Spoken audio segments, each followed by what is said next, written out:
ഞാനിന്നിവിടെ ദുബായ് നമ്മുടെ തേറ മെട്രോ സ്റ്റേഷൻ്റെ അടുത്ത് ഇങ്ങനെ നിൽക്കുകയായിരുന്നു കേട്ടോ. അപ്പോൾ എനിക്ക് എന്തോ ഒരു വീഡിയോ എടുക്കണം എന്ന് തോന്നി, അതുകൊണ്ടാണ് ഞാനൊരു വീഡിയോ എടുത്തിട്ടുള്ളത് കേട്ടോ. അപ്പോൾ എൻ്റെ ലൈഫിൽ നമുക്ക് ഒരുപാട് കാര്യങ്ങൾ നമ്മൾ പോലും വിചാരിക്കാത്ത ഒരുപാട് കാര്യങ്ങൾ നമുക്ക് എന്ത് ചെയ്യുന്നുണ്ട്, നമ്മുടെ ലൈഫിൽ സംഭവിക്കുന്നുണ്ട് അല്ലേ. നമ്മൾ ഒരുപാട് പ്രാവശ്യത്തിൽ കേട്ടതായിരിക്കും, എന്നാലും എനിക്ക് എന്തോന്ന് പറയണം തോന്നി. അതായത് നമ്മൾ ലൈഫിൽ ഓരോ കാര്യങ്ങൾ സംഭവിക്കുമ്പോഴും നമ്മൾ വിചാരിക്കും, എന്താ അള്ളാഹ്ക്ക് എന്നെ ഇഷ്ടമല്ലേ, എന്നെ റബ്ബിന് ഇഷ്ടമല്ലേ, എന്നെ മാത്രം ഇങ്ങനെ പരീക്ഷിക്കണത് എന്നൊക്കെ തോന്നും അല്ലേ.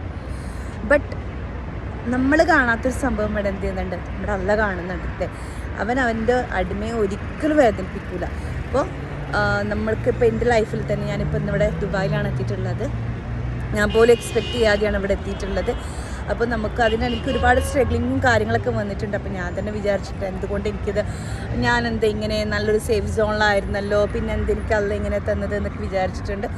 ബട്ട് ഞാൻ പറഞ്ഞല്ലോ, നമ്മൾ പോലും വിചാരിക്കാത്ത കാര്യങ്ങളാണ് അല്ല നമുക്ക് എപ്പോഴും നമുക്ക് തരാം.